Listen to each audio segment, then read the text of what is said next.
सो once again welcome dear student, एक बार फिर आप सबका करनी एजुकेशन परिवार में स्वागत। कैसे हो आप सब? आपकी पढ़ाई, आपका शिक्षण बढ़िया चल रहा होगा निश्चित रूप से।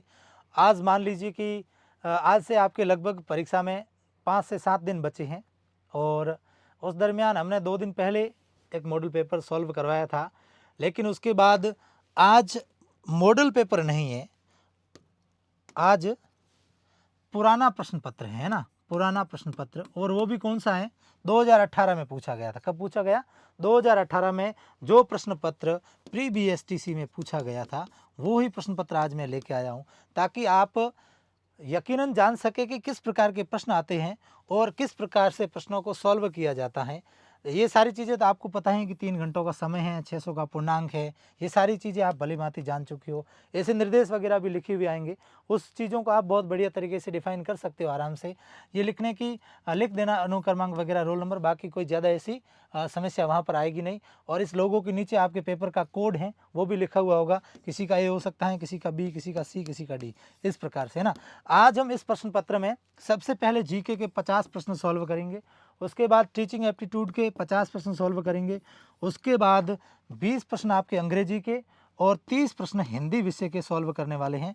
रीजनिंग के प्रश्नों को सॉल्व नहीं करवाया जाएगा, उसकी पीडीएफ आपको मिल जाएगी और वो पीडीएफ करनी एजुकेशन टेलीग्राम चैनल पे आपको मिलेगी, इसलिए डिस्क्रिप्शन में लिंक डाला हुआ है, वहाँ पर जाकर चैनल को ज्वाइन कर लेना और वो पूरा पेपर आपको पीडीएफ के रूप में मिल जाएगा। ये 2018 का पेपर है। अगर आपको अच्छा लगता है, सारी चीज़ें आपको बढ़िया लगती हैं, आप इससे कुछ सीख सकते हैं, तो हमें कमेंट करके अवश्य बताइएगा, क्योंकि इसके बाद फिर हम क्रमशः 19, 20 और 21, 22 तक के जितने भी पेपर है उनका भी सॉल्यूशन या फिर उनमें से जो इम्पोर्टेंट प्रश्न थे वो लेकर आएंगे। चलिए अब बिना समय गंवाए, क्योंकि समय आपके पास वैसे भी कम है, हम शुरू करते हैं पहले प्रश्न को।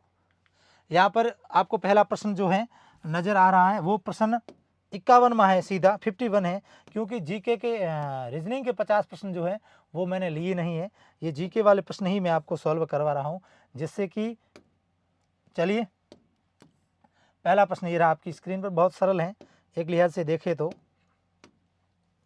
हेलाख्याल दंगल राजस्थान के किस जिले में प्रसिद्ध हैं? हेलाख्याल कहाँ की प्रसिद्ध है ना, सीधा सा इसमें जयपुर कट जाता है, बीकानेर भी नहीं, पाली भी नहीं, उत्तर हमारा हो जाएगा दौसा, एकदम सही है। ये पहला प्रश्न था, 2018 में पूछा गया। आपको लगभग ये सारी चीज़ें अच्छे से दिख भी रही होंगी, मैंने इसको पीपीटी में इसलिए प्रिंट नहीं किया है क्योंकि ये सारी चीज़ें पेपर में अंग्रेजी लैंग्वेज भी साथ में आती है, उसका कहाँ पर उसकी वैल्यूशन है वो भी मैं बताऊंगा, इसलिए ये पीडीएफ फॉर्मेट में लिया गया है पेपर। अगर नहीं दिख रहा है तो आप 480 में क्वालिटी करके देख लीजिएगा, आराम से सारी चीज़ें आपको देखने लग जाएगी। और फिर से कह देता हूँ, अगर आप चैनल पर नए हैं तो हमारे चैनल करनी एजुकेशन यूट्यूब चैनल को सब्सक्राइब अवश्य कर लेवें, ताकि आपके लिए आगामी किसी भी वैकेंसी में और बीएसटी से संबंधित उपयोगी जानकारी आपको समय समय पर मिलती रहे। अब दूसरा प्रश्न है, पिछवाई कला संबंधित है, पिछवाई कला संबंधित है मीराबाई से, राम सीता से, महादेव से, तो सीधा सा श्री कृष्ण हो जाएगा। पिछवैया नाथ द्वारा की प्रसिद्ध है, बिल्कुल आपको बढ़िया से पता है, पिछले मॉडल पेपर में हमने लिया भी था, है ना, राज सिंह से संबंधित प्रश्न था वो। चलिए अगला प्रश्न है, 2011 की जनगणना के अनुसार न्यूनतम घनत्व वाले जिले, न्यूनतम घनत्व वाले जिले पूछे हैं। तो बहुत सारे स्टूडेंट जैसलमेर बाड़मेर करके आते हैं, लेकिन वो उत्तर गलत हैं। यहाँ पर जैसलमेर और बीकानेर, सी उत्तर बिल्कुल सही है। मैं प्रश्न के ऊपर राइट लगा रहा हूँ, आपको निश्चित रूप से दिख भी रहा होगा, है ना, ये राइट वाला प्रश्न है, जो चिन्ह किया हुआ है वो सही है, या फिर मैं इसे गोला भी कर दूँ तो भी कोई अतिशयोक्ति नहीं होगी ना।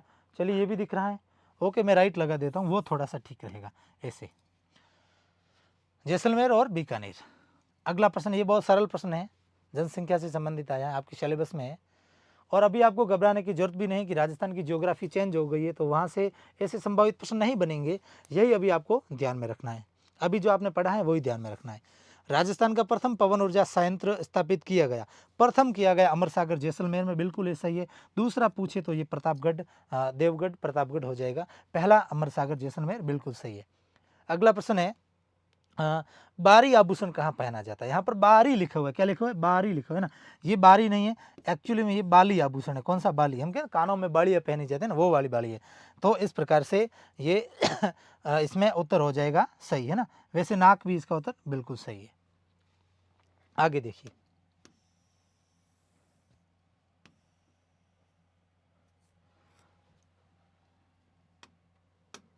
चलो ये वाले मैं मिटा देता हूँ, फिर आगे चलते। महाराणा प्रताप का राज तिलक कहाँ हुआ था? गोगुंदा में हुआ था। ठीक है, ये सही है एकदम। उस व्यक्ति का नाम बताइए जिसे रतन सिंह ने अपने दरबार से निकाला था तथा बाद में अलाउद्दीन खिलजी की शरण में चला गया था। अलाउद्दीन खिलजी की शरण में चला गया था। इसमें चेतन राघव या राघव चेतन बिल्कुल सही है। ये बाद में अलाउद्दीन खिलजी के दरबार में चले गए थे, वहाँ पर सारी बातें बताई थी, रतन सिंह के बारे में और पद्मिनी की भी जानकारी दी थी, ऐसे करके उसको उकसाया था। बहुत बड़ी कहानी है, तो इसमें ये राघव चेतन उत्तर बिल्कुल सही है।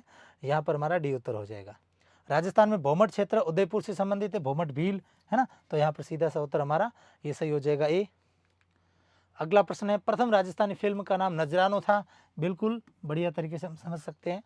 ये प्रश्न कुछ हद से ठीक थे, ठीक ठाक लेवल के थे। लेकिन अब आगे जो प्रश्न आएंगे ना, कुछ इसमें 10 एक प्रश्न ऐसे हैं जो बहुत ही अच्छे लेवल के, ना लगभग उसका लेवल बीएसटीसी से भी ऊपर है। राजस्थान के मुख्यमंत्री के रूप में सर्वाधिक बार शपथ किसने ली थी? अब देखिए ऑफिशियल आंसर की में इसका उत्तर जो है हरिदेव जोशी और भैरव सिंह शेखावत है ना, जो इसी की आंसर की है उसी में। लेकिन यहाँ पर उत्तर के रूप में अपने को क्या मानना पड़ेगा? मोहनलाल सुखाड़िया और हरिदेव जोशी, है ना।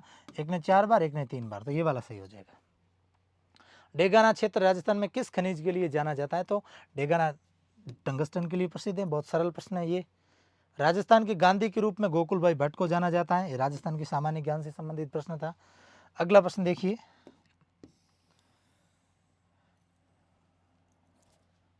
नेक्स्ट देखिए,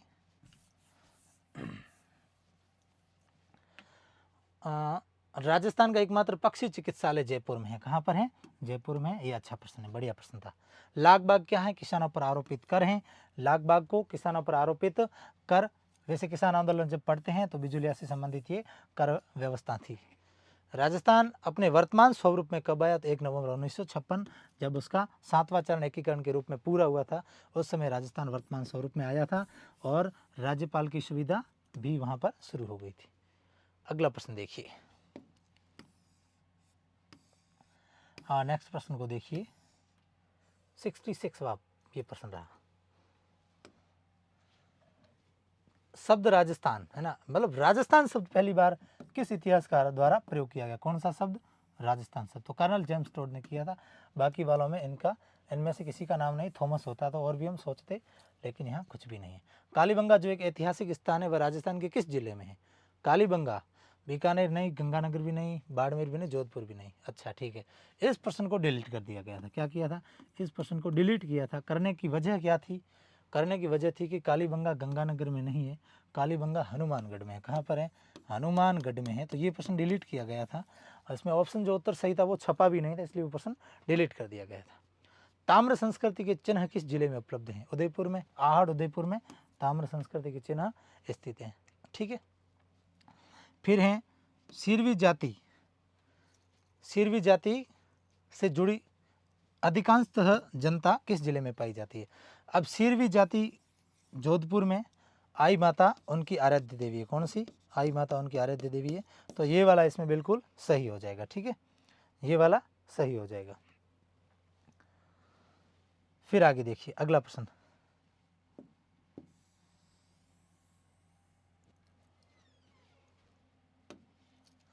नेक्स्ट देखिए, अगला प्रश्न देखिए,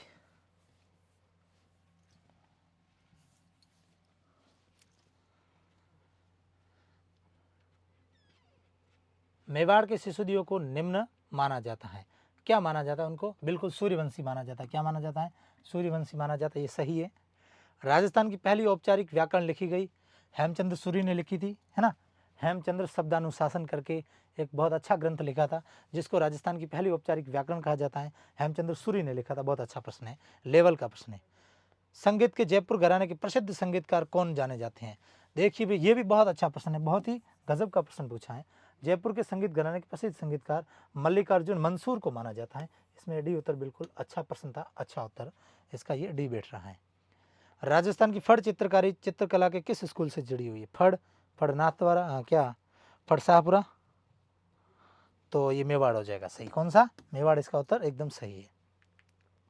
अगला प्रश्न देखिए, मैं फटाफट इसलिए करवा रहा हूँ क्योंकि इतना समय नहीं है हमारे पास, है ना। इसलिए मैं फटाफट करवा रहा हूँ, हमारे पास इतना समय नहीं है, बाकी मैं सारी चीज़ें एक्सप्लेन कर देता, इसमें कोई दिक्कत नहीं होती। कालबेलिया नृत्य राजस्थान के जैसलमेर जिले में किया जाता है। कहाँ? राजस्थान के जैसलमेर जिले में कालबेलिया नृत्य किया जाता है। लेडी सही है। बगरू की छपाई राजस्थान के किस हिस्से से है? चलिए, बगरू जयपुर में है तो बगरू की छपाई जयपुर की प्रसिद्ध है, ये सही है। बाला किला कहाँ स्थित है? बाला किला अलवर में है। बहुत अच्छा प्रश्न है, कई बार पूछा गया है। बाला किला कहाँ है? बाला किला अलवर में है। राजस्थान में सबसे लंबे समय तक किसने मुख्यमंत्री पद पर कार्य किया? मोहनलाल सुखाड़िया। इनमें सभी में ये हो जाएगा। अगला प्रश्न देखते हैं क्या है।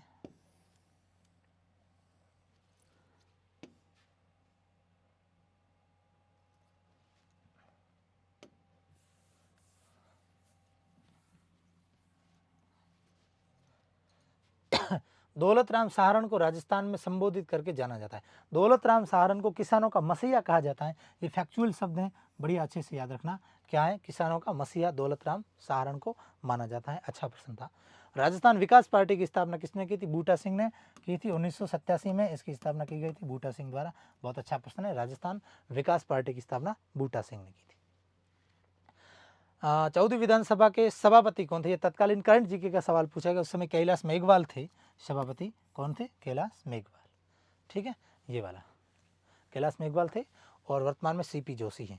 राजस्थान में वर्षा का समय कितनी बार होता है? 2 बार होता है। एक बार मावठ होती है, एक बार मानसूनी वर्षा होती है। एक तो ये सही। इंदिरा गांधी नहर की आवश्यकता क्यों हुई? क्योंकि पानी नहीं था, पानी के अभाव के कारण। सी बिल्कुल सही उत्तर है ना, सी एकदम सही उत्तर है। अगला प्रश्न देखिए।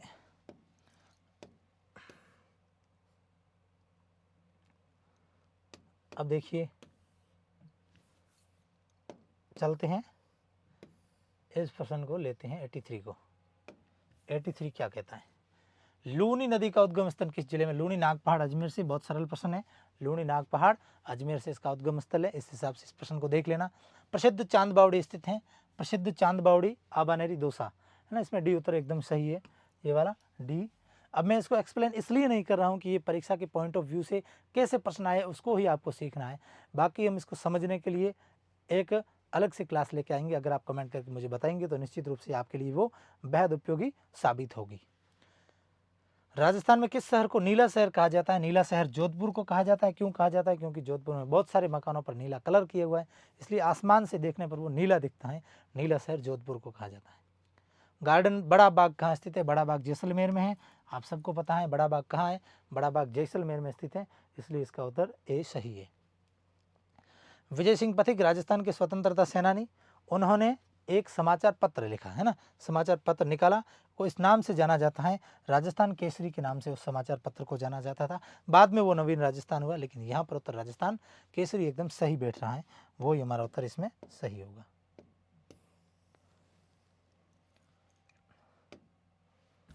फिर देखिए, हबीब तनवीर की फिल्म चरणदास चोर राजस्थान के किस लेखक द्वारा लिखी गई है ना? हबीब तनवीर ने फिल्म लिखी थी चरणदास चोर, वो लिखी थी विजय सिंह पथिक के द्वारा लिखे हुए। विजय सिंह पथिक ने इसका जो मूल ग्रंथ था उसके ऊपर हबीब तनवीर ने चरणदास चोर जो है वो फिल्म बनाई थी। ठीक है, बहुत अच्छा प्रश्न है, कई बार पूछा गया है, अच्छे से याद रखना, इंपॉर्टेंट भी है। राजस्थान में निम्न में से किसे पद्म भूषण से सम्मानित किया गया? ये तत्कालीन करंट जीके का सवाल है। नरेश चंद्र इसका उत्तर सही था, इसलिए ये देख लेना। कमलेश नागरकोटी अंडर 19 के विश्व कप में खेले 2018 में, ये भी करंट का प्रश्न था, इतना इंपॉर्टेंट नहीं है अब के लिहाज से। लेकिन राजस्थान में शुष्क रेगिस्तान में भारत अपनी अंतर्राष्ट्रीय सीमा साझा करता है। शुष्क रेगिस्तान की सीमा किससे लगती है? लगती हैं वो आपके पाकिस्तान से। किससे लगती हैं? पाकिस्तान से। डी सी उत्तर एकदम सही है। ठीक है, अगला देखिए।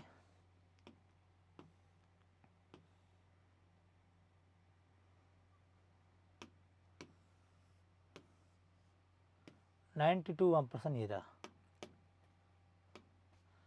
अरावली क्षेत्र में राजस्थान का निम्न जिला सम्मिलित है।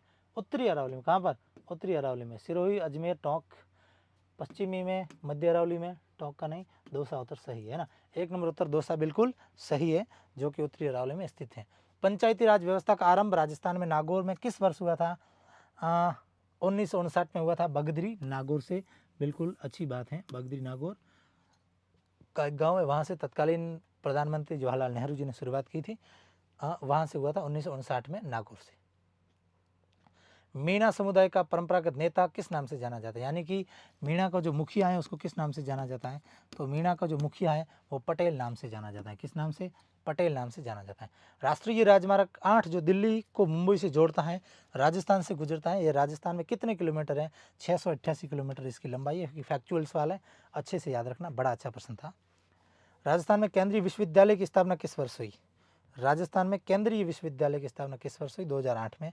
इसका उत्तर ये बिल्कुल सही बैठ रहा है। आगे चलते हैं, 2-3 ही प्रश्न बचे हैं, बाकी नहीं बचे हैं ज़्यादा, तो हो जाएगा अभी सरल ये प्रश्न पत्र। 2017 का साहित्य अकादमी दिल्ली का राजस्थानी का पुरस्कार किसे दिया गया था, ये तत्कालीन नीरज डालिया को दिया गया था। ये करंट का सवाल है, अभी इतना ज़्यादा इंपॉर्टेंट नहीं है। वनस्थली विद्यापीठ टोंक की स्थापना रतन शास्त्री, हीरालाल शास्त्री, है ना, 1935 में। बिल्कुल इसका उत्तर सही बैठ रहा है, 1935 में वनस्थली विद्यापीठ की स्थापना की गई थी जयपुर में। राजस्थान मानवाधिकार आयोग की पहली महिला अध्यक्ष कौन थी, कांता भटनागर, है ना, ये उत्तर बिल्कुल सही है, कांता भटनागर। राजस्थान की प्रथम महिला मुख्य सचिव कुशल सिंह थी, ये बहुत ही अच्छा प्रश्न है। राजस्थान की पहली मुख्य सचिव कौन थी, कुशल सिंह थी। इस हिसाब से अपने प्रश्न लगभग 50% जो थे किसके, जीके के, वो हमने यहाँ पर पूरे कर लिए। जीके के 50 के 50% जो थे वो हमने बड़े अच्छे तरीके से पूरे कर लिए हैं, 50% जीके के। राजस्थान में केंद्रीय विश्वविद्यालय की स्थापना कब हुई थी, इस प्रश्न का उत्तर सी सही है। कौन सा, सी उत्तर इसका सही है, 2008 नहीं 2009 है। ठीक है, चलिए अब हम आगे चलते हैं शिक्षण अभिरुचि के प्रश्नों को लेकर।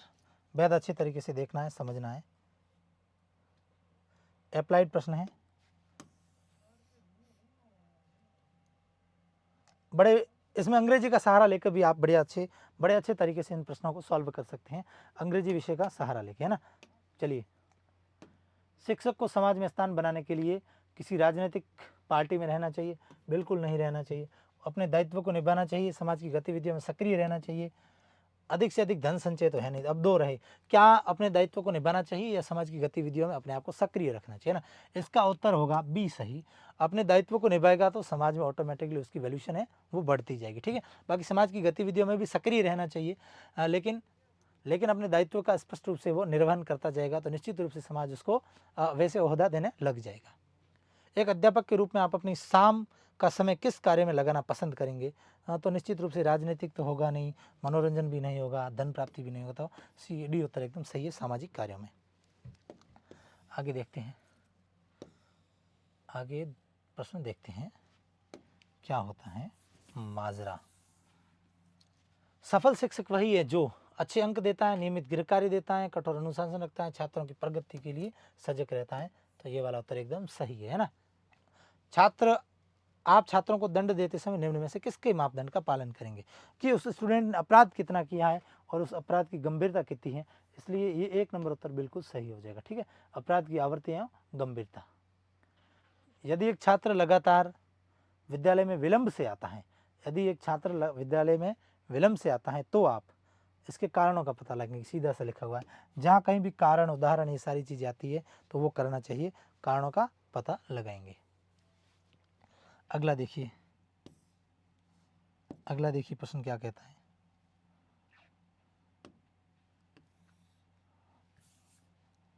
नेक्स्ट प्रश्न देखिए,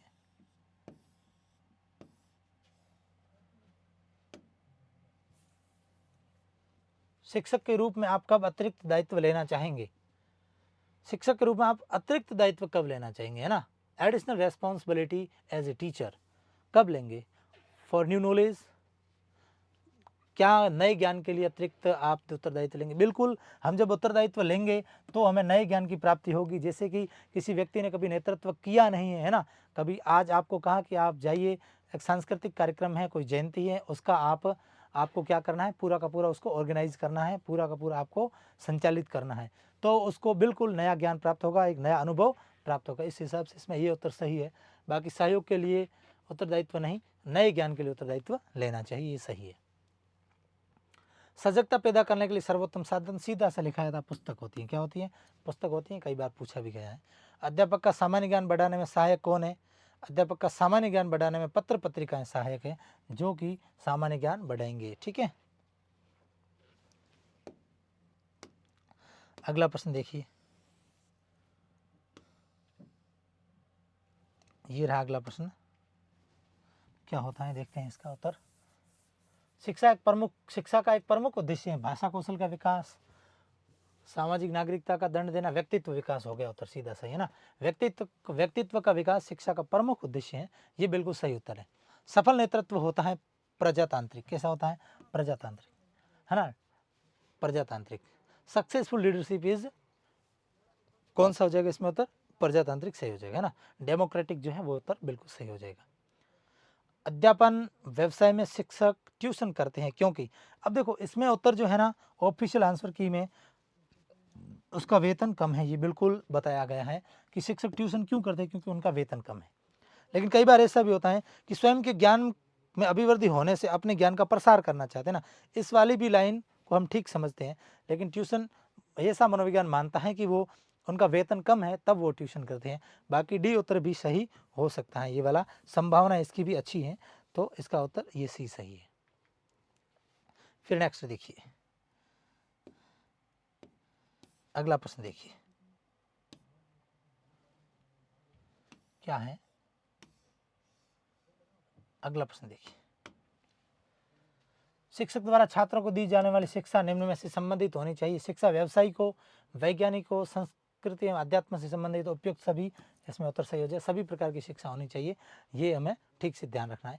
अध्यापक की जागरूकता पर निर्भर करता है अध्यापक का ज्ञान, अध्यापक की आर्थिक स्थिति, अध्यापक की ख्याति, अध्यापक की स्रोत पूर्णता। अध्यापक की जागरूकता अध्यापक की स्रोत पूर्णता है, वही उसकी जागरूकता है, इसलिए डी उत्तर इसमें बिल्कुल परफेक्ट है। यदि कहीं राजनीतिक बहस हो रही है तो आप, अब देखिए इसमें दो टाइप से उत्तर हो सकता है ना, दो टाइप से उत्तर हो सकता है। अगर आप एक टीचर होने के नाते अन्य टीचरों से किसी राजनीतिक विषय पर बहस कर रहे हैं तो उसमें आप सक्रिय भाग लेंगे, है ना, ये उत्तर सही है। और अगर कोई चुनाव वगैरह चल रहे हैं या सारी चीज़ें हो रही है ना, इस प्रकार की बातें धरातल पे हो रही है और लोगों के साथ अगर राजनीतिक बहस हो रही है तो फिर उसमें आप ध्यान नहीं देंगे, है ना। ये अब किस व्यू में उत्तर पूछा है, किस व्यू में इस प्रश्न को पूछा है, उस व्यू को आपको देखना है ना। यदि आप इस प्रकार की राजनीतिक बहस है जो टीचर होने के नाते आप अपने स्कूल के स्टाफ से उस बहस में तो बिल्कुल भाग ले सकते हैं सक्रिय रूप से। और अगर जैसे सरपंच के चुनाव चल रहे हैं उस राजनीतिक बहस में आप चले गए ना, बीच में बैठ गए, प्रचार करना शुरू किया, टैग लाइनें डालनी शुरू कर दी, ये तो फिर इसमें उत्तर ये ध्यान नहीं देंगे, ये वाला हो जाएगा ना, दो प्रकार से, है ना। बाकी बोर्ड ने एक उत्तर माना था, ये वाला सही माना था, है ना, सक्रिय भाग लेने वाला। आगे बढ़ते हैं फिर, इस वाले प्रश्न में क्या होता है देखते हैं।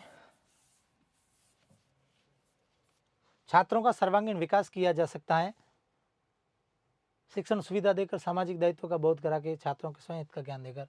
सर्वांगीण विकास उनको शिक्षण सुविधा देकर करवाया जा सकता है, क्योंकि एक बच्चा, एक बालक जब शिक्षित होगा तो बिल्कुल परिवार को शिक्षित करेगा, समाज को शिक्षित करेगा, इसी से तो उसका सर्वांगीण विकास हो जाएगा ना।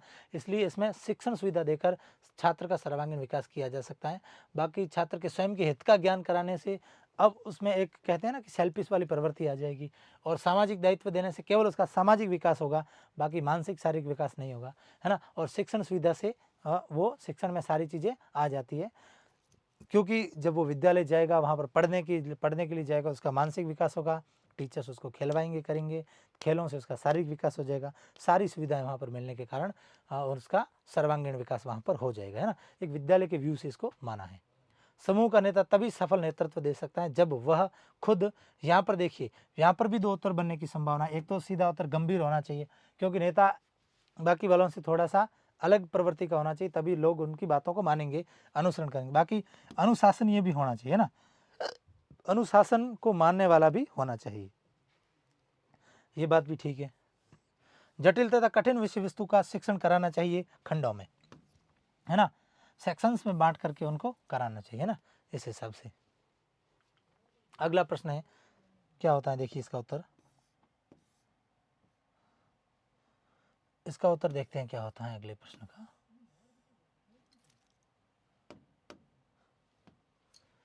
निकट समाज में व्याप्त बुराइयों का अध्ययन करने का सर्वोत्तम साधन है। समाज में बुराइयों का अध्ययन का सर्वोत्तम साधन सामाजिक सर्वेक्षण है। क्या है? सामाजिक सर्वेक्षण है। जब आप समाज में जाकर एक एक बात को बढ़िया तरीके से सर्वे करके देखेंगे ना, सामाजिक सर्वेक्षण करेंगे, तो आपको समाज में व्याप्त बुराइयों का बड़े अच्छे से पता चलेगा।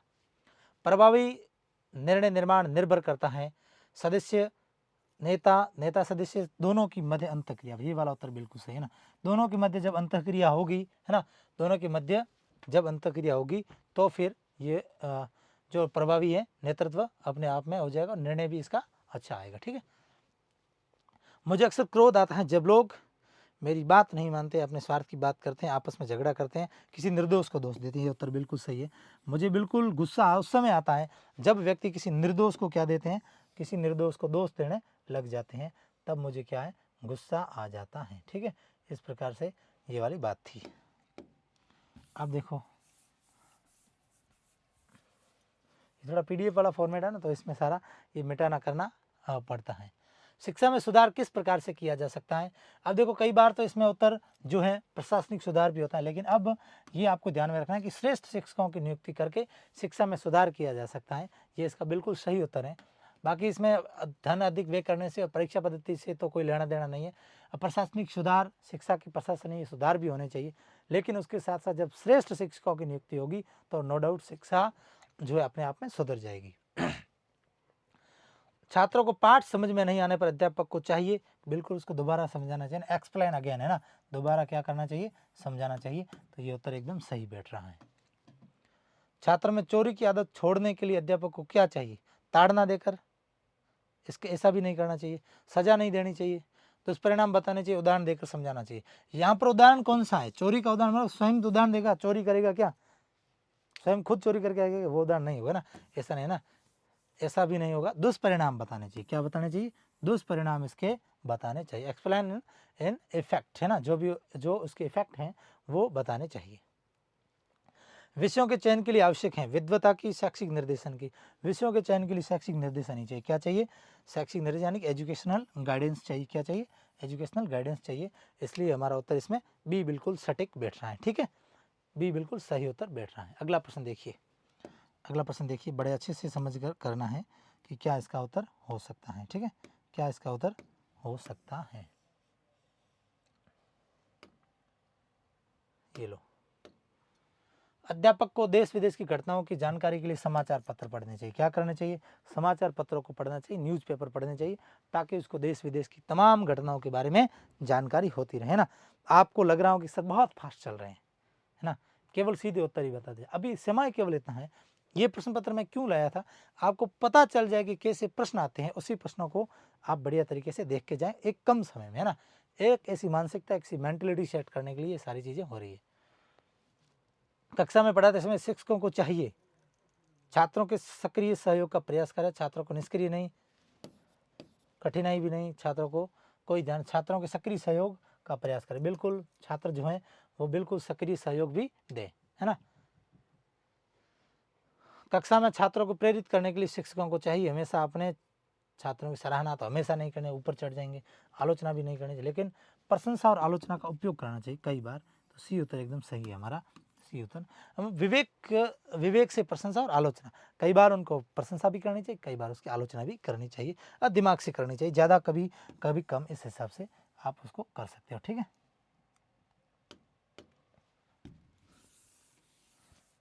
अब देखिए आगे। कक्षा में पढ़ाने के दौरान एक छात्र प्रश्न पूछता है शिक्षक को। कक्षा में पढ़ाने के दौरान एक छात्र शिक्षक को प्रश्न पूछता है, शिक्षक को उसका तत्काल सही जवाब दे देना चाहिए ना। कक्षा के दौरान पूछ रहा है ना, इसलिए उसको तत्काल सही जवाब देना चाहिए। लेकिन ऐसा प्रश्न आता कि शिक्षक को पूछा, शिक्षक को आया नहीं, अब आपको क्या करना है? अब आता तो तत्काल दे देते, वो तो आया नहीं, अब हम उसको बाद में अगले दिन बताने की कोशिश करेंगे, है ना, तो वो हो जाएगा इसमें। तो इसमें अभी इसमें एक उत्तर सही है। कक्षा में शिक्षक की मूल जिम्मेदारी है कक्षा में अधिगम को बढ़ाना, विद्यालय का शुल्क वसूलना, तो उसकी है नहीं मूल जिम्मेदारी। कक्षा में छात्रों को रिकॉर्ड व्यवस्थित करना, ठीक है। ट्यूशन लेने वाला अधिगम है, तो ये नहीं। इसमें एक नंबर सही होगा, अधिगम में कक्षा में अधिगम को बढ़ाना, है ना, ये सही है ना। अगला प्रश्न देखिए,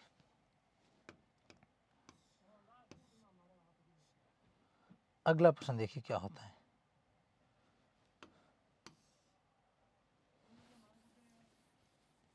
एक मिनट,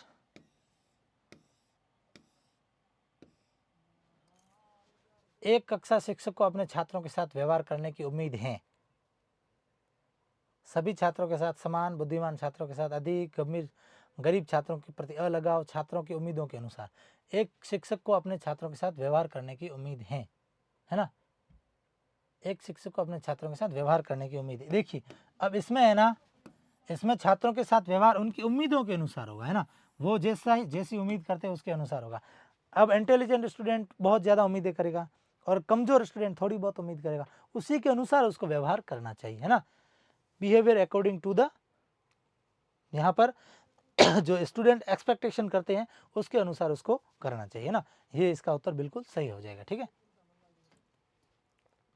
शिक्षक को मार्गदर्शक माना जाता है क्योंकि उसमें भविष्य में समाज के निर्माण की क्या है, अथाह क्षमता है। बिल्कुल बढ़िया, इसका उत्तर एकदम सही बैठ रहा है।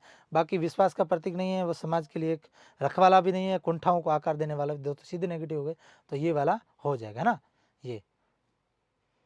फिर देखते हैं आगे बढ़ते हैं क्या है।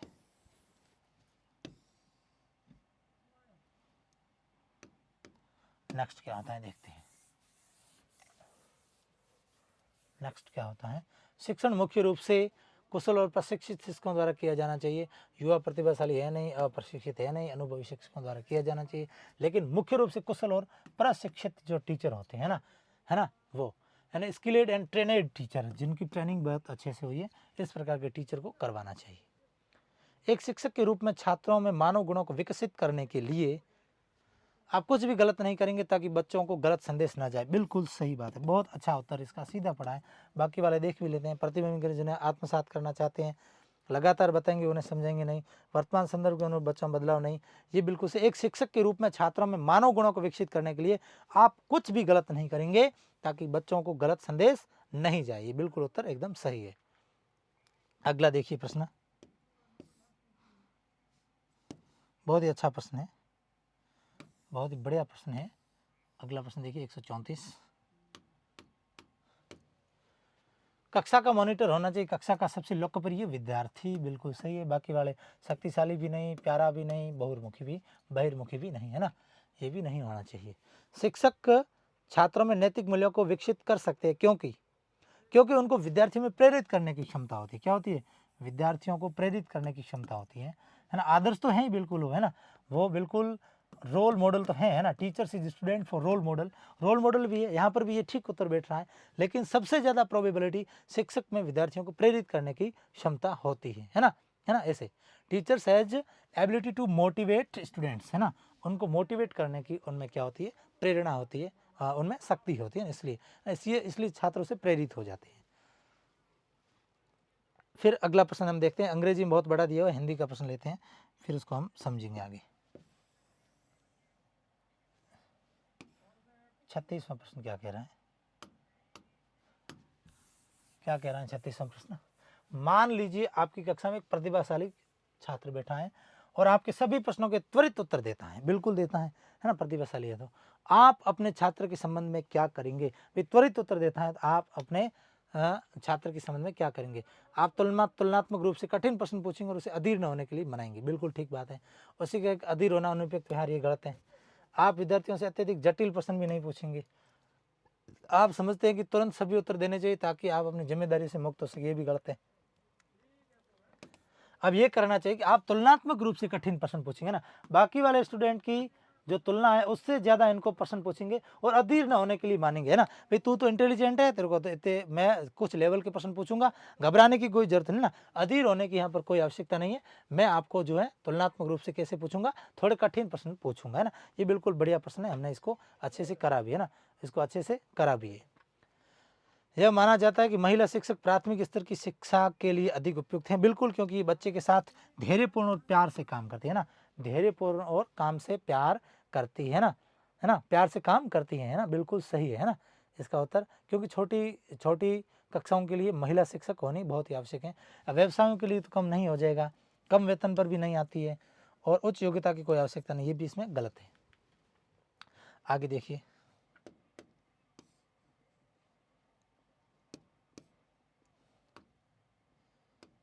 नेक्स्ट क्या है देखिए, ये प्रश्न रहा नेक्स्ट।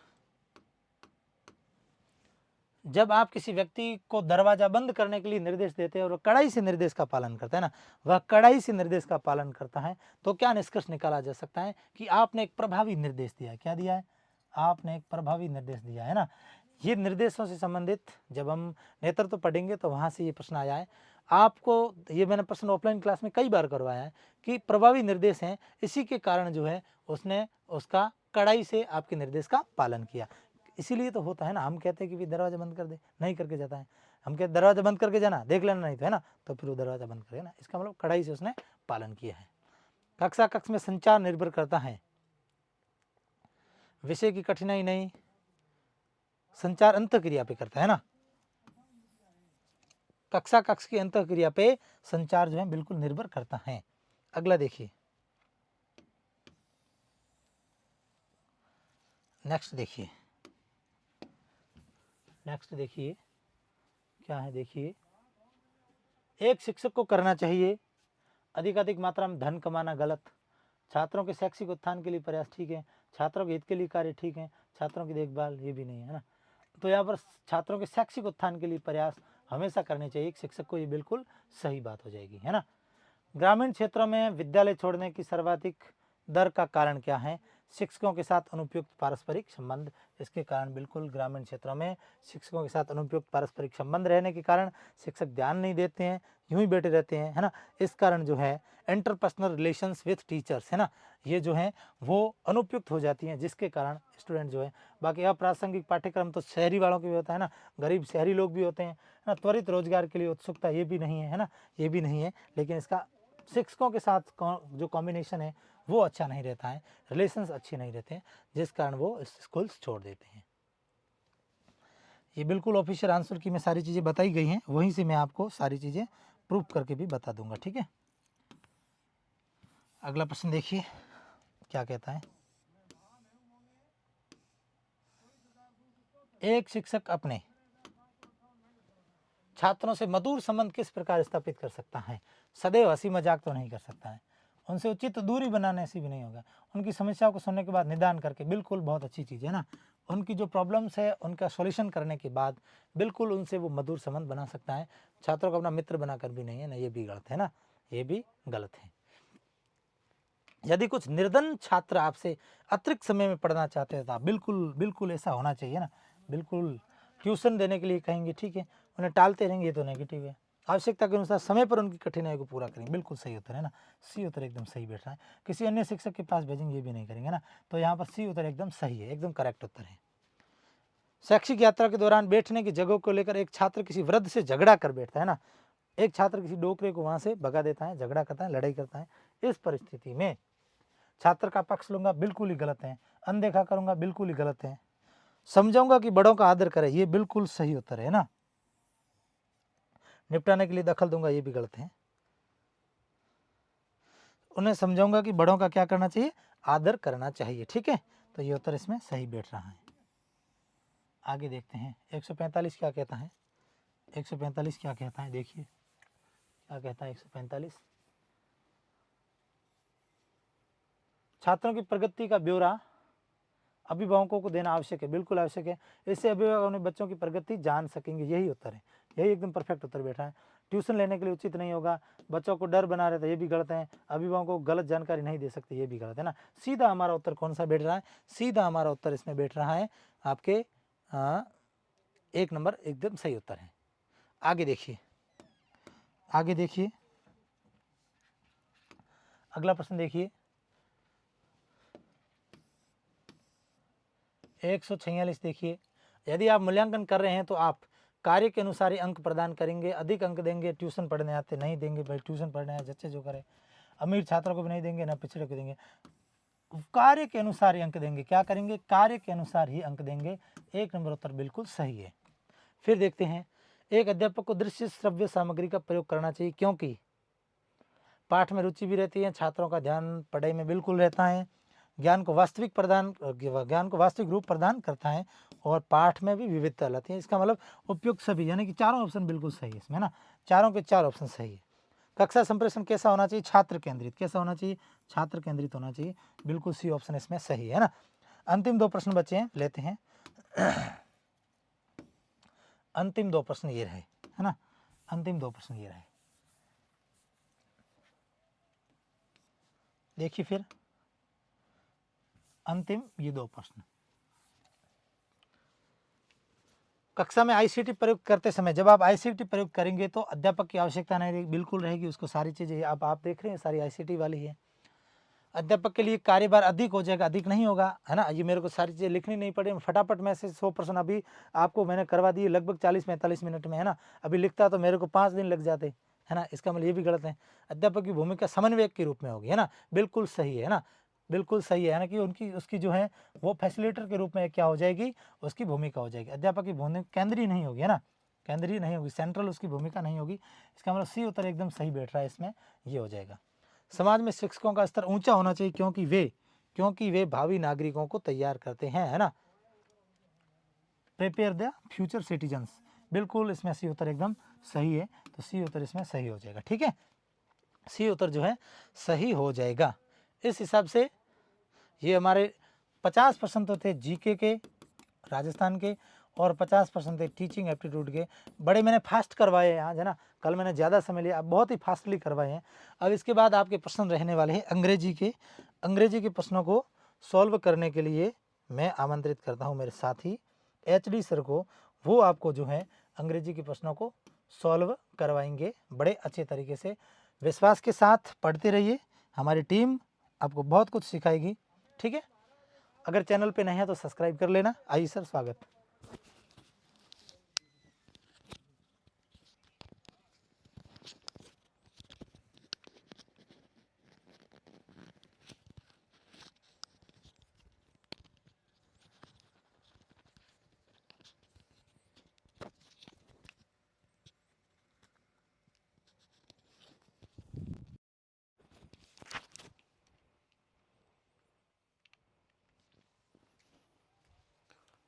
तो नमस्कार डियर स्टूडेंट्स।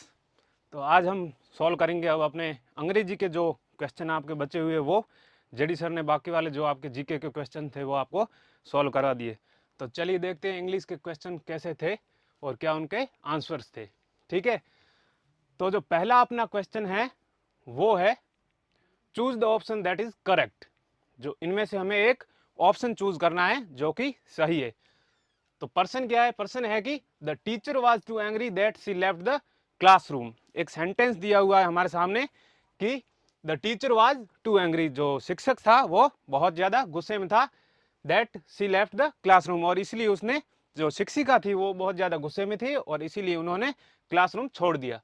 तो इसको हमें ट्रांसफॉर्म करके देखना है कि कौन सा जो सेंटेंस है वो इसके सही रूप में यहाँ पर दिया हुआ है। ठीक है, तो सबसे पहले देखेंगे कि the teacher was very angry that she leave the classroom. यहाँ पर देखो कि पहले तो ये वाला था, ये जो अपना सेंटेंस यहाँ तक वो पास्ट में आ गया और फिर ये प्रेजेंट में हो गया, तो ऐसे नहीं हो सकता, यहाँ लीव दिया हुआ वो अपने गलत हो गया।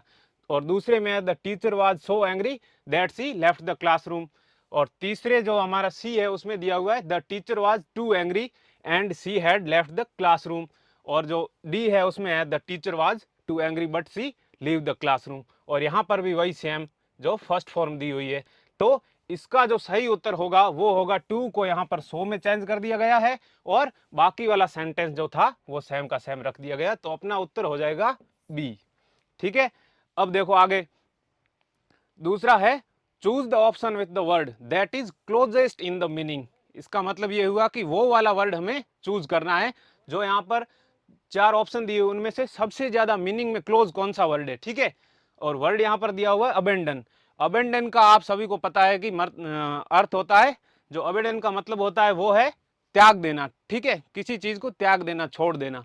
तो उसका जो क्लोजेस्ट मीनिंग है, यही मान सकते हैं कि एक सिनोनिम है उसका, तो वो कौन सा है, वो है फोरसेक। ठीक है, अबेंडन फोरसेक ये एक दूसरे के सिनोनिम्स है। ठीक है, तो ये अपना उत्तर हो गया फोरसेक। ठीक है, फिर तीसरा जो अपना है 153 में वो है एंटेंगल। अब एंटेंगल है वो एक, ठीक है, choose the option with word opposite in meaning. जो यहाँ पर हमें पहले तो यहाँ पर तो था क्लोजेस्ट इन द मीनिंग, लेकिन यहाँ ऑपोजिट में देखना, ठीक है, उसके विपरीत कौन सा वर्ड है। तो एंटेंगल का अर्थ होता है उलझा हुआ, ठीक है, एंटेंगल का अर्थ होता है उलझा हुआ। तो यहाँ देखो ट्विस्ट, ट्विस्ट यानी भी टर्न वगैरह, उलझा हुआ, ठीक है। और अनट्विस्ट यहाँ पर दिया हुआ है, और दूसरा है हुक, और तीसरा है इम्पीड। तो ये जो इसका आंसर होगा वो होगा अनट्विस्ट। अनट्विस्ट यानी जिसमें उलझन ना हो, जो उलझा हुआ नहीं हो, ठीक है। जो जैसे कि कोई मान लो कि ऑप्शन है वो एकदम सीधा हुआ ऑप्शन हमें दिख रहा है, तो हम उसको बोलेंगे अनट्विस्टेड ऑप्शन, ठीक है। तो उसका यहाँ पर उत्तर हो गया आपने अनट्विस्ट, क्योंकि ऑपोजिट मीनिंग था, और एंटेंगल का अर्थ होता है उलझन या उलझा हुआ, और उसका ऑपोजिट यहाँ पर यही है, ठीक है। अब आगे देखो, आगे है choose the correct spelled word. Choose the correctly spelled word. यहां पर एक वर्ड हमें चूज करना है और जो स्पेलिंग जिसकी करेक्ट हो, ठीक है। अब देखो यहां पर वर्ड्स कौन कौन से है। पहला है अब्रेविएट, दूसरा है एब्रेविएट, तीसरा भी एब्रेविएट है, और चौथा भी एब्रेविएट है। अब चारों में से हमें चूज करना है कि इनमें से कौन सा सही है। तो एब्रेविएट की स्पेलिंग आप सभी को पता है, ये AWREVIATE एब्रेविएट। जो पहला अपना ऑप्शन है वही इसका सही उत्तर है, ठीक है।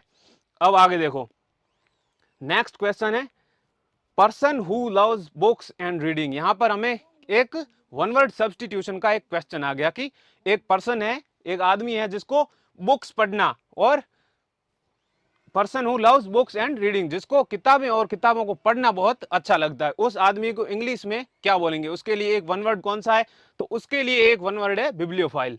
उसको बोलेंगे bibliophile. A person who loves books and reading, जिसको किताबें और पढ़ना बहुत ज्यादा अच्छा लगता है, उस पर्सन को इंग्लिश में बोलेंगे बिब्लियोफाइल, ठीक है। तो अब देखो, अब अपने नेक्स्ट देखते हैं। यहां तक हमने देख दिया था बिब्लियोफाइल तक। अब देखेंगे read the given passage and answer the questions that are answers the questions that follow, ठीक है। अब अपने क्या आ गया, अब अपने आ गया एक पैसेज। हमें पैसेज को पढ़ के उसके आंसर्स देने हैं, ठीक है। तो सबसे पहले तो आंसर देने से पहले हमें यह देखना है कि हमें पैसेज को अच्छी तरीके से पढ़ना पड़ेगा, अच्छे तरीके से समझना पड़ेगा, ठीक है। उसके बाद ही हम आंसर दे सकते हैं, ठीक है। तो चलो पैसेज को पहले अच्छी तरीके से पढ़ लेते हैं। At this stage of civilization, when many nations are brought into close and vital contact for good and evil, तो इसका मतलब जो यहाँ पर लिखा हुआ है उसका मतलब यही है कि आजकल की जो सभ्यताओं का युग है, इसमें बहुत सारे नेशंस है, बहुत सारे राष्ट्र है ना, वो एक दूसरे के कांटेक्ट में आ गए, एक दूसरे के समीप आ गए। किसमें, गुड एंड इविल, मतलब अच्छाइयों में भी। और एक सेकेंड, इसको मैं सही कर देता हूं, ठीक है। तो जो नेशंस है वो एक दूसरे के करीब आ गए, ये बोल सकते हैं, एक दूसरे से क्लोज हो गए, ठीक है। किसमें, गुड और इविल दोनों में। चलो, good and evil, it is essential as never before that their gross ignorance of one another should be diminished। तो ये मतलब, एक सेकेंड, इसको थोड़ा सा अपन छोटा कर लेते वापस से।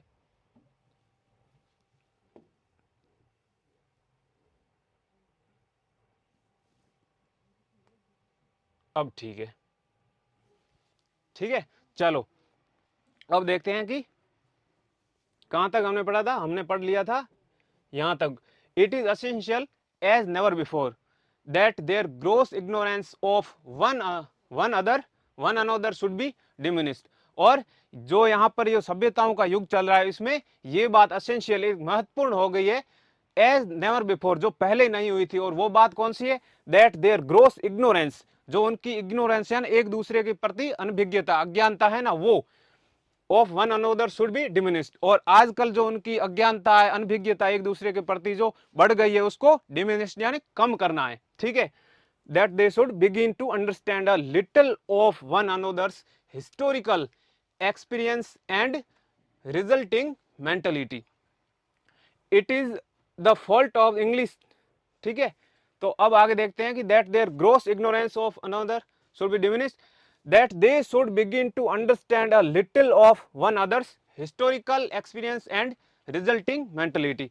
और इस अनभिज्ञता को या अज्ञानता को कम करने के लिए क्या करना पड़ेगा, उन्हें एक दूसरे की जो हिस्टोरिकल, जो उनका मतलब साहित्य और उनका जो ऐतिहासिक जो है बातें हैं, उनको सीखना पड़ेगा, उनको देखना पड़ेगा, जो उनकी अज्ञानता या एक दूसरे के प्रति वैमनस्य का भाव है उसको कम करने के लिए।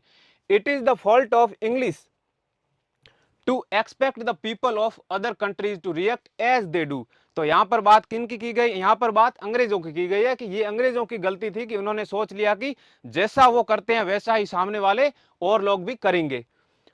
To political and international situations, जैसा अंग्रेजों ने पॉलिटिकल और इंटरनेशनल सिचुएशंस के साथ में किया था, वो उनकी एक गलती थी कि सामने वाले भी वैसा ही करेंगे, लेकिन वो नहीं है। ठीक है, अब देखो, और genuine goodwill and good intentions are often brought to nothing. जो हमारे जेन्युइन गुडविल यानी एक दूसरे के प्रति हमारी जो सद्भावना है वो, एंड गुड इंटेंशन यानी अच्छे विचार, are often brought to nothing, उनका कोई फायदा नहीं हुआ। ठीक है, because we expect other people to like us. लेकिन हम क्या चाहते हैं, हम चाहते हैं कि दूसरे लोग हैं वो हमें पसंद करें, लेकिन हम ये नहीं सोचते कि हमें भी वैसा बनना पड़ेगा, हमें उन लोगों को पसंद करना पड़ेगा तभी वो हमें पसंद करेंगे। और ये बात किसके साथ में हुई, ये अंग्रेजों के साथ में हुई। ठीक है,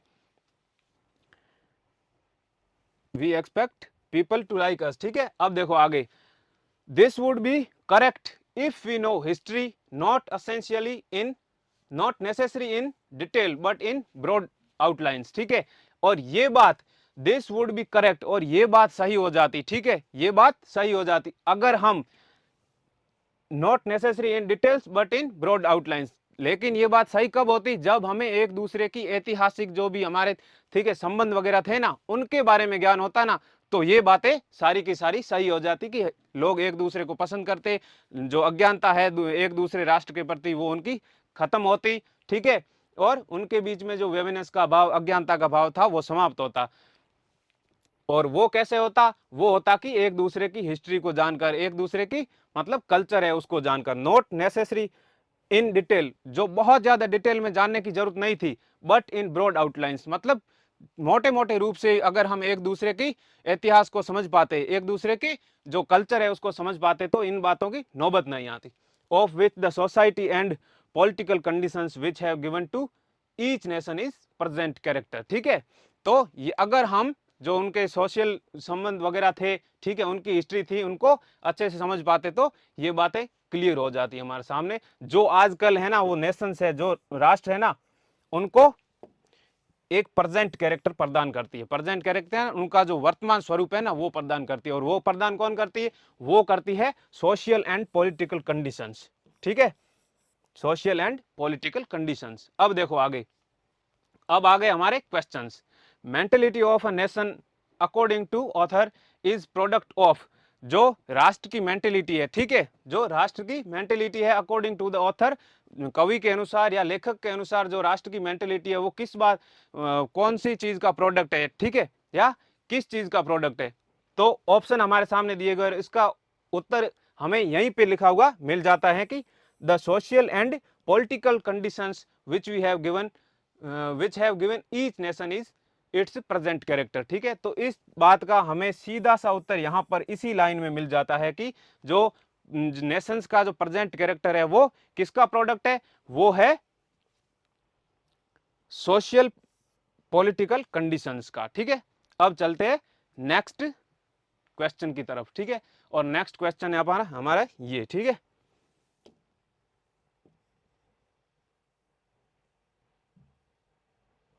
चलिए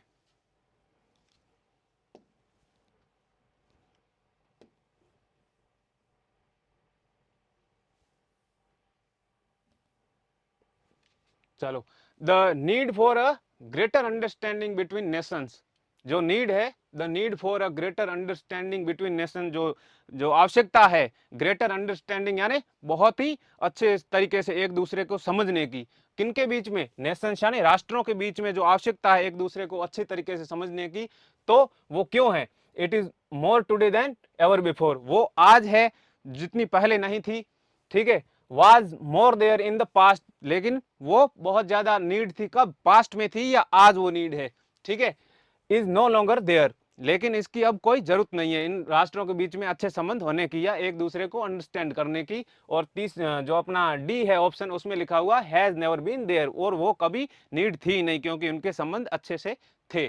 तो इसका ऑप्शन जो अपना ये क्वेश्चन है, इसका आंसर हो जाएगा the need for a greater understanding is more today than ever before. उनकी आवश्यकता है कब, आज है जितनी पहले कभी नहीं थी। ठीक है, तो इसका उत्तर हो जाएगा ए।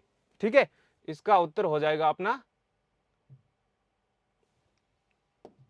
इसका उत्तर हो जाएगा ए।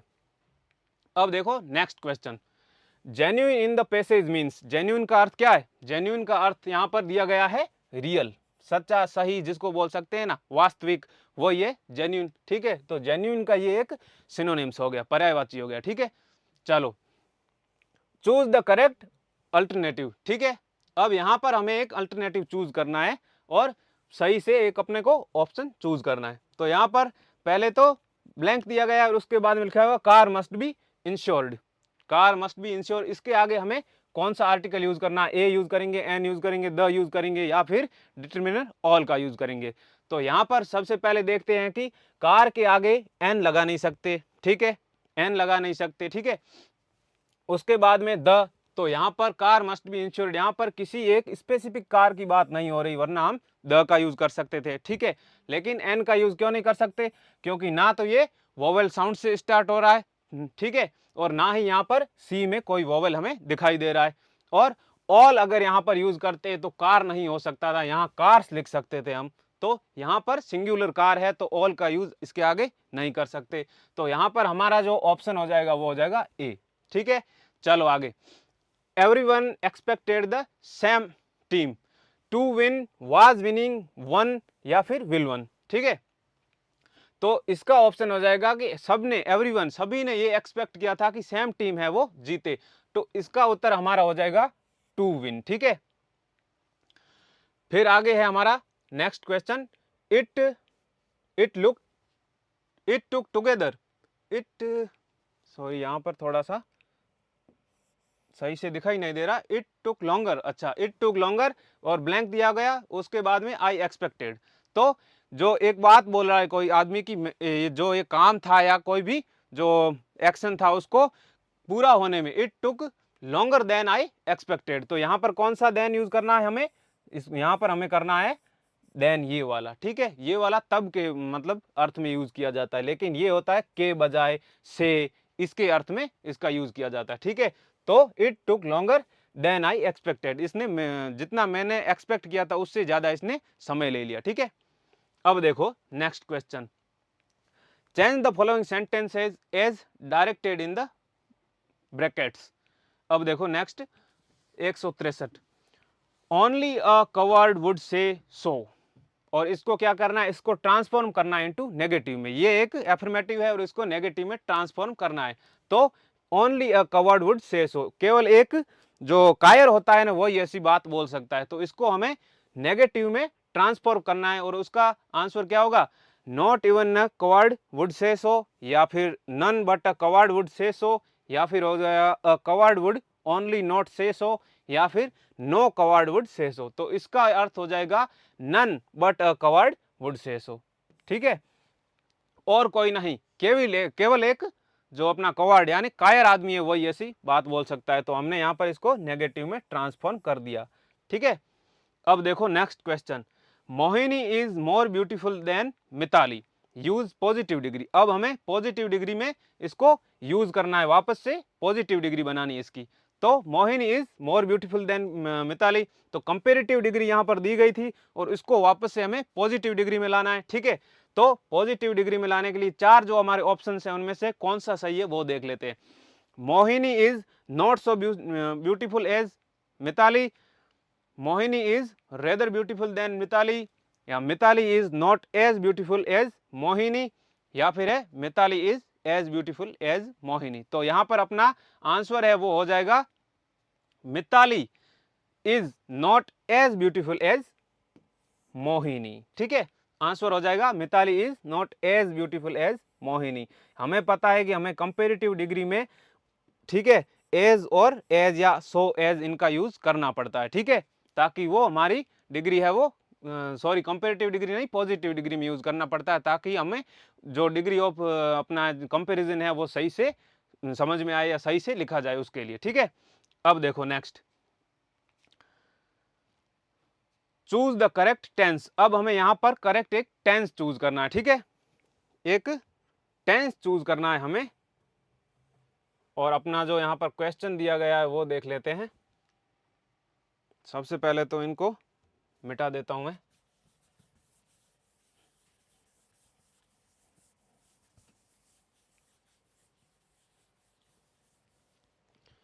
चलो, अब हमें यहाँ पर चूज द करेक्ट टेंस, एक करेक्ट टेंस यहाँ पर चूज करना है। ठीक है, और क्वेश्चन है आई, फिर यहाँ पर ब्लैंक दिया गया, the stadium long before the match. ठीक है, तो यहाँ पर हमें कौन सा ऑप्शन सही से फिट बैठ रहा है वो देखना पहले तो, और फिर यहाँ पर अपना आंसर दे देना। ठीक है, तो यहाँ पर जो अपना क्वेश्चन है उसका जो ऑप्शन मिलेगा वो हमें यही मिलेगा कि हैड रीच्ड। ठीक है, तो मैं मैच शुरू होने से पहले ही वहां पर पहुंच गया था। ठीक है, मैच शुरू होने से पहले ही वहां पर पहुंच गया था। एक काम होने के पहले एक और काम हो गया। ठीक है, मैच शुरू ही नहीं हुआ उससे पहले वो वहां पर पहुंच गया, तो हैड रीच्ड यहाँ पर अपना यूज होगा। ठीक है, चलो next, change the direct narration to indirect narration. यहाँ पर डायरेक्ट और इनडायरेक्ट आ गए। ठीक है, डायरेक्ट को इनडायरेक्ट में बदलना है। She said to me what are you doing. ठीक है, तो हमारा जो क्वेश्चन है वो है she said to me what are you doing, और इसको हमें इनडायरेक्ट में चेंज करना है। तो ऑप्शन कौन से है? ऑप्शन है she asked me what was I doing, she asked me what am I doing, she asked me what I was doing, या फिर she asked me what were you doing. तो जो यहाँ पर हमारा जो सही से जो आंसर है वो कौन सा है? She asked me what I was doing. ये वाला जो ऑप्शन है ये हमारा सही हो जाएगा। ठीक है, ये वाला ऑप्शन है वो सही हो जाएगा।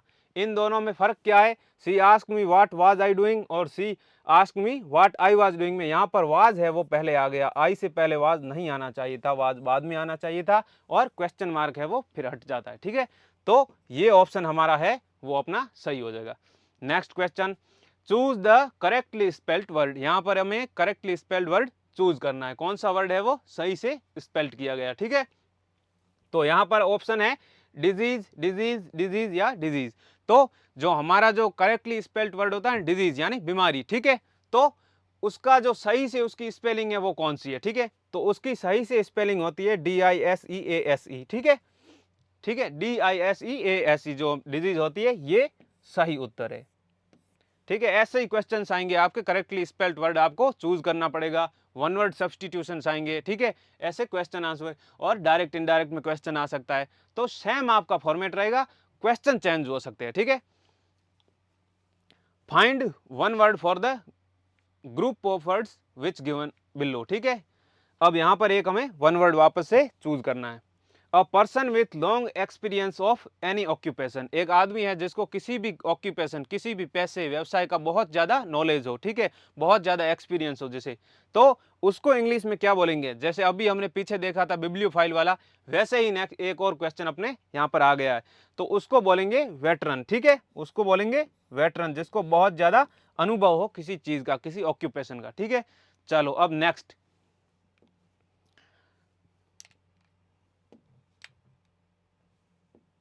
नेक्स्ट अपना देखते हैं, और नेक्स्ट है choose the correct synonyms of eradicate. अच्छा, तो यहां पर पहले मैं ये हटा देता हूं। ठीक है, पहले मैं यहां पर इसको हटा देता हूं और थोड़ा सा इसको सही कर देते पहले। चलिए, अब देखते हैं next question, choose the correct spelled word. ये हमने देख लिया था, वन वर्ड भी देख लिया। अब नेक्स्ट है choose the correct synonym of eradicate. Eradicate जो यहाँ पर वर्ड दिया गया है उसका एक सिनोनिम हमें चूज करना है। इरेडिकेट यानी उन्मूलन करना, विनाश करना, उसको जड़ से हटा देना। ठीक है, तो उसका जो यहाँ पर हमें सिनोनिम्स मिलेगा वो क्या है? वो होगा रिमूव। रिमूव का अर्थ भी क्या होता है? रिमूव का अर्थ भी होता है हटा देना वहां से। ठीक है, और इरेडिकेट का अर्थ भी होता है हटा देना। ठीक है, उन्मूलन कर देना। ठीक है, अब नेक्स्ट क्वेश्चन है give the correct antonym of compassion. ठीक है, यहां पर हमें क्या क्वेश्चन में ऑप्शन चूज करना है? एंटोनिम चूज करना है। ठीक है, कंपेशन का अर्थ होता है सहानुभूति, और सहानुभूति के जो विपरीत शब्द है, जो एंटोनिम है, वो सीधा से यहाँ पर दिया हुआ है हेटर्ड। ठीक है, हेटर्ड यानी उससे ईर्ष्या करना, कंपेशन यानी सहानुभूति। तो ये थे आपके इंग्लिश के क्वेश्चन और वो हो गए है सॉल्व। और अब है आपके जो हिंदी के क्वेश्चन है वो आपको केडी सर करवाएंगे। सही सही।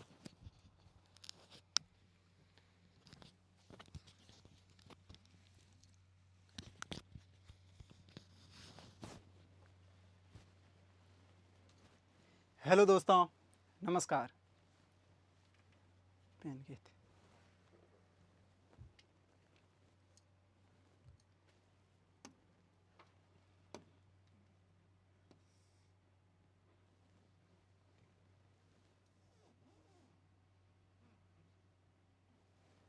हिंदी का पहला सवाल। प्रथम सवाल है यण संधि से संबंधित। कौन सा शब्द है जिसमें यण संधि है?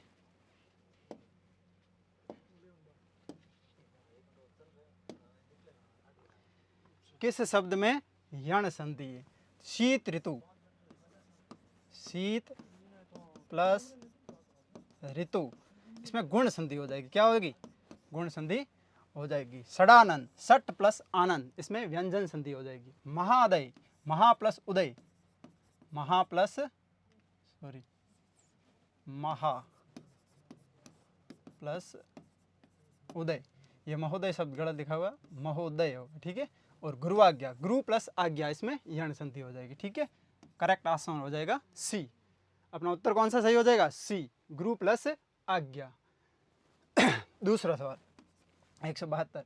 निम्नलिखित में से कौन सा संधि विच्छेद सही नहीं है? ऐसा कौन सा शब्द है जिसमें संधि गलत है, सही नहीं है? अभिषेक, ये एकदम सही है।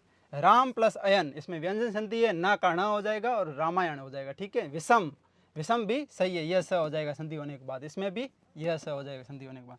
लेकिन निश्चय गलत है, ये गलत है। उत्तर अपना ये सही हो जाएगा, डी सही हो जाएगा। इसमें होगा निह, विसर्ग होगा। क्या होगा? विसर्ग हो जाएगा। निह प्लस चय और शब्द बन जाएगा निश्चय, यह शब्द बन जाएगा। ठीक है, विसर्ग का यह स हो जाएगा। ठीक है। अगला सवाल, एक मिनट थोड़ा साफ कर लेते हैं। ठीक है। अगला सवाल है अपना 173। क्रीड़ा क्षेत्र, क्रीड़ा क्षेत्र में शब्द में समास कौन सा? समास विग्रह सही, क्रीड़ा क्षेत्र शब्द का सही समास विग्रह कौन सा है? क्रीड़ा, क्रीड़ा अर्थात खेल, खेल के लिए क्षेत्र, ऐसा क्षेत्र जो खेल के लिए हो उसे कहते हैं क्रीड़ा क्षेत्र। क्रीड़ा के लिए क्षेत्र। ठीक है, तत्पुरुष समास है। अगला सवाल है कर्मधारय समास को दर्शाने वाला विकल्प है। ऐसा कौन सा विकल्प है जिसमें कर्मधारय समास है? कर्मधारय समास जिसमें उपमेय और उपमान होता है। ठीक है। नीला है जो कमल, नीला है जो कमल, वह कमल जो नीला है, अर्थात विशेष्य विशेषण हो रहा है, इस कारण इसमें कर्मधारय समास हो जाएगा। ठीक है। 174 सवाल हो गए अपने। ठीक है। 175वां सवाल है नीचे हीन और अभाव को दर्शाने वाला उपसर्ग कौन सा है? ऐसा कौन सा उपसर्ग है जिसका अर्थ होता है नीचे हीन और अभाव? ठीक है। उसका ऐसा अर्थ दर्शाने वाला उपसर्ग कौन सा? तो हो जाएगा अव। उप का अर्थ होता है पास, प्रति, की ओर, अभी, सामने। ठीक है। तो अव इसका उत्तर हो जाएगा। अगला सवाल, विदेशी भाषा के उपसर्ग से बना शब्द है। ऐसा कौन सा शब्द है जिसमें उपसर्ग का प्रयोग विदेशी हुआ है? विदेशी, पुरस्कार संस्कृत का है, भरपेट हिंदी का है, अद तदभव शब्द है। कौन सा है? तदभव, तदभव उपसर्ग है। और ये हर फारसी है, फारसी है। ठीक है। तो इसका उत्तर हो जाएगा डी। ठीक है।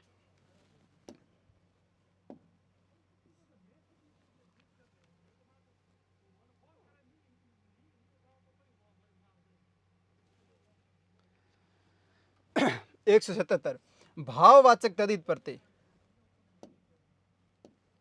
भाववाचक तदित प्रत्यय से बने शब्द को दर्शाने वाला विकल्प है। ऐसा कौन सा विकल्प है जिसमें भाववाचक तदित प्रत्यय, तदित प्रत्यय तो हैं लेकिन उसमें भाव होना चाहिए? पानी हारा, धनवान, लालिमा, लकड़हारा, इसमें लालिमा एक भाव है। क्या है? लालिमा एक भाव है जो लाल शब्द से बना। किससे बना है? लाल प्लस इमा प्रत्यय है इसमें, लाल प्लस इमा प्रत्यय है। तो इसमें कौन सा हो जाएगा? लालिमा। अगला प्रश्न 178, अग्नि को दर्शाने वाला शब्द नहीं है, ऐसा कौन सा शब्द है जो अग्नि का पर्यायवाची नहीं है? पावक बिल्कुल अग्नि का पर्यायवाची है। चमू, यहाँ हो गई गड़बड़, चमू सेना का पर्यायवाची है। किसका है? सेना का पर्यायवाची है। कृषाणु एकदम सही है, जातवेद भी सही है। ठीक है, अगला सवाल, कौन सा शब्द समूह कमल का पर्यायवाची नहीं है? ऐसा कौन सा शब्द है जो कमल का पर्यायवाची है? ठीक है, अम्ब, उदक और सलील ये जल के पर्यायवाची है। किसके हैं? पानी के। अवनी, क्षौणी और मेदिनी है पृथ्वी के पर्यायवाची है। किसके हैं? पृथ्वी के। अगला विकल्प, विषेक, इशु और आसगु ये बाण के पर्यायवाची है। किसके हैं? बाण के पर्यायवाची है। नलिन, तामरस और शतदल बिल्कुल कमल के पर्यायवाची। इसका उत्तर हो जाएगा डी, कमल। ये कमल के पर्यायवाची हैं। ठीक है,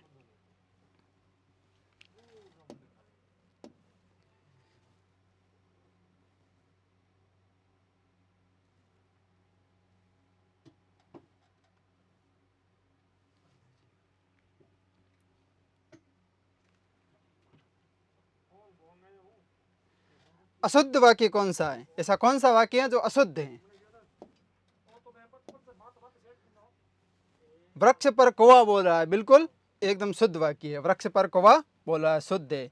हाथी पर होदा रखाओ, हाथी पर होदा रख दो, एकदम शुद्ध वाक्य है। कुख्यात आतंकवादी मारा गया, कुख्यात आतंकवादी मारा गया, एकदम सही वाक्य। आतंकवादी कभी भी विख्यात नहीं होता, वो कुख्यात ही होता है। जया एक बुद्धिमान बालिका, ये गलत हो गया। जया बुद्धिमान नहीं होती, बुद्धिमती होती है। ठीक है ना, बुद्धिमती होगी। स्त्रीलिंग शब्द है तो स्त्रीलिंग ही विशेषण आएगा, ना कि पुल्लिंग। जया की जगह यहाँ पर कोई पुल्लिंग शब्द होता ना, बालक का नाम होता, तो वो बुद्धिमान होता। लेकिन ये बालिका है तो बालिका के लिए बुद्धिमती आएगा, ना कि बुद्धिमान। ठीक है,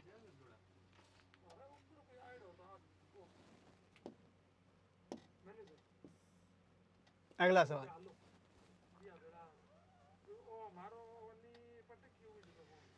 किसी वस्तु को पाने की उत्कट लालसा को दर्शाने वाला मुहावरा है।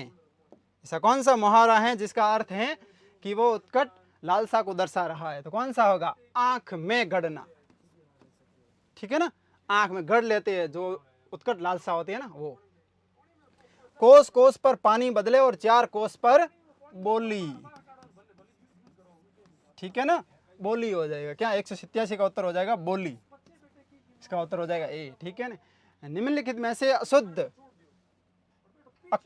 अशुद्ध खंड कौन सा है? ठीक है, ऐसा कौन सा खंड है जो अशुद्ध है? क और स से क्ष सही है, त और र से त्र सही है, ग और य से यहाँ गड़बड़ हो गया, ज होगा। ठीक है ना, यहाँ गड़बड़ हो जाएगा, क्षर सही है एकदम। ठीक है ना, ये हो जाएगा ज और यहाँ से। ठीक है ना, ज हलंत हो जाएगा और यह पूरा हो जाएगा स्वर। यह स्वर रहित होगा और यह स्वर सहित होगा। ठीक है, ये बातें ध्यान रखनी है। तत्सम और तद्भव का अशुद्ध युग्म है। कौन सा युग्म है जिसमें तत्सम और तद्भव का मेल अशुद्ध है? इक्षु, ईक एकदम सही है। अज्ञानी, अनजाना, ये भी सही है। एला, इलायची सही है। दधी, दूध नहीं होता है, दधी दही होता है। क्या होता है? दही होता है। दुग्ध यानी दूध होता है। ठीक है ना, तो इसका उत्तर हो गया डी। ठीक है, उसने लड़ाई की है, उसने लड़ाई की है। वाक्य में काल भेद है, इसमें कौन सा काल होगा? काल सामान्य भूतकाल नहीं होगा, आसन्न भूतकाल एकदम सही है। आसन्न भूत का मतलब होता है भूतकाल के बहुत नजदीक घटना घटी है। उसने लड़ाई लड़ी है मतलब अभी लड़ी है उसने लड़ाई। कब लड़ी है? ये पूर्ण वर्तमान हो गया। क्या हो गया? वर्तमान पूर्ण हो गया है। वर्तमान पूर्ण हो गया और भूतकाल के आसन्न है मतलब नजदीक है, भूतकाल के पास है, तो आसन्न भूतकाल हो जाएगा। अगला सवाल, निम्न में से भाववाचक संज्ञा नहीं है। ऐसा कौन सा विकल्प है जिसमें भाववाचक संज्ञा नहीं है? बचपन में है, बैठक में है, एकता में है, लेकिन बनारसी विशेषण है। बनारस से बना है, क्या है? विशेषण हो जाएगा। ठीक है, इसमें विशेषण है ना कि संज्ञा। अगला सवाल, सुधा दिन रात पढ़ती हैं ताकि उसका प्रतियोगी परीक्षा में चयन हो जाए। रेखांकित पद हैं, ये पद क्या है? ताकि। ताकि हो जाएगा समुच्चय बोधक, समुच्चय बोधक हो जाएगा। ये नहीं है, निपात भी नहीं है, समानाधिकरण नहीं होता है, समानाधिकरण नहीं होगा क्योंकि उसमें 2 स्वतंत्र वाक्य होते हैं। ये हो जाएगा उद्देश्य बोधक व्याधिकरण समुच्चय बोधक। ठीक है ना, इसमें क्या उत्तर हो जाएगा? उद्देश्य, उद्देश्य बोधक व्याधिकरण। व्याधिकरण मतलब होता है कि कहीं ना कहीं वाक्य दूसरे पर आश्रित है। सुधा दिन रात पढ़ती है, क्यों पढ़ती है? कि प्रतियोगी परीक्षा में चयन हो जाए इसलिए। ठीक है ना, तो ये क्या हो जाएगा? उद्देश्य बोधक होगा। अगला, गुरु जी आ रहे हैं, वाक्य में वचन प्रयुक्त हुआ है। गुरु जी भले ही एक हो लेकिन वह सम्मान के लिए शब्द प्रयुक्त हुआ है, तो इसका उत्तर हो जाएगा एक वचन के स्थान पर बहुवचन।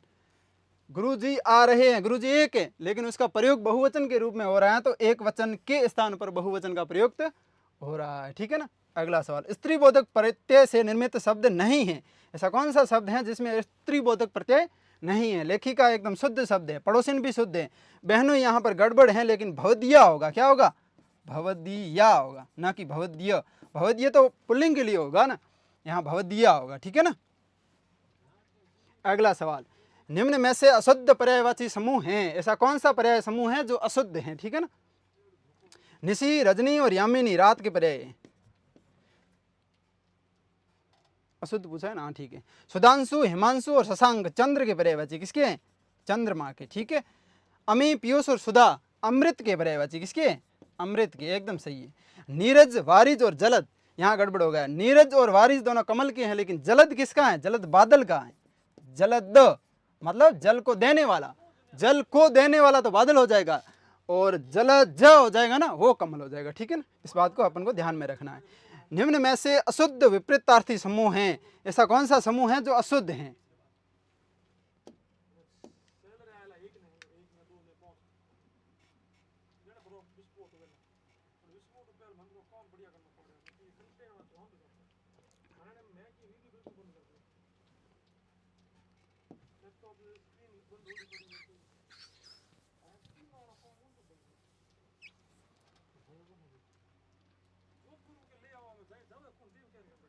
ठीक है।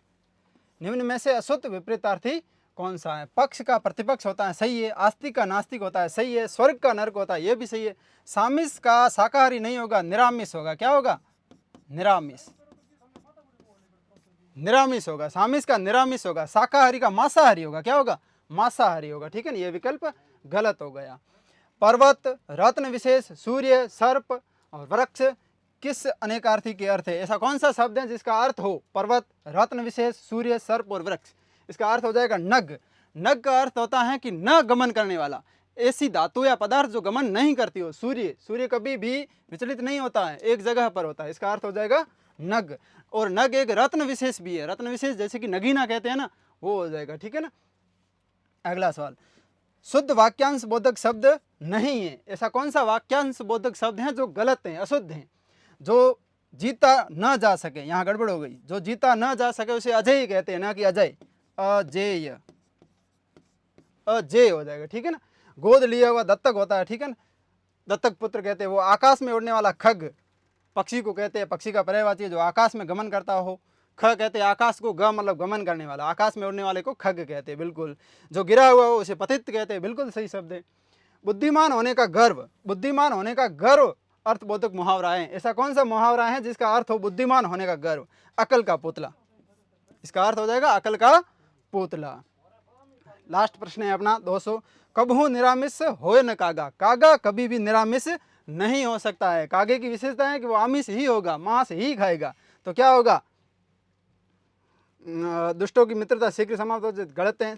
दुष्ट के साथ बुरा व्यवहार करना गलत है। दुष्ट अपनी दुष्टता नहीं छोड़ता, दुष्ट अपनी दुष्टता कभी नहीं छोड़ता है, तो इसका अर्थ हो जाएगा दुष्ट अपनी दुष्टता नहीं छोड़ता।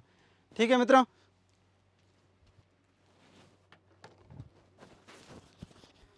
चलिए साथियों, आपको बहुत अच्छा लगा होगा इस मॉडल पेपर को, मॉडल तो नहीं कह सकते हैं, सोल्ड पेपर को सॉल्व करने के बाद बहुत सारी चीज़ें आपको सीखने को मिली होगी। उसके बाद आपने ये भी देखा होगा कि किस हिसाब से जो प्रश्न पत्र हैं वो आता है और उस प्रश्न पत्र को कैसे सॉल्व किया जाता है। सारी चीज़ें आपने बहुत अच्छे तरीके से देखी है ना। हमारी टीम ने भी बड़ी मशक्क़त की, 3 जनों ने मिलकर इस प्रश्न पत्र को आपको हल करवाया और उसके बाद बहुत सारी चीज़ें निकल कर सामने आती हैं, आपको सीखने को मिलती हैं। इसलिए आप निरंतर हमारे साथ जुड़े रहिए और आपको ये आज का सोल्व पेपर कैसा लगा बढ़िया तरीके से रेस्पॉन्स करिए और यही हमारा मोटिवेशन है। अगर कोई क्वेरीज हो, कोई समस्या हो, कोई पूछना हो तो टेलीग्राम चैनल का लिंक दिया हुआ है, इंस्टाग्राम चैनल का लिंक दिया हुआ है, उसके साथ आप कमेंट बॉक्स में जाकर कमेंट भी कर सकते हैं। फिर से लास्ट में जाते जाते कह देता हूं, अगर हमारे चैनल पे नए हो तो करनी एजुकेशन यूट्यूब चैनल को सब्सक्राइब कर दें और पास आए बेल आइकन को दबा दें ताकि नई नई उपयोगी जानकारी आपको मिल सकें। इसी प्रकार आज ये टाइम बहुत ज़्यादा हो गया है, नहीं तो फिर मैं संस्कृत के प्रश्न थे ये भी सॉल्व करवाता, लेकिन आज टाइम बहुत ज़्यादा हो गया है, इसलिए इस क्लास को यहीं रोकना पड़ रहा है। मिलते हैं फिर नेक्स्ट वीडियो में इंतज़ार रहेगा आप सबके प्रत्युत्तर का। तब तक के लिए वंदे मातरम, जय भारत।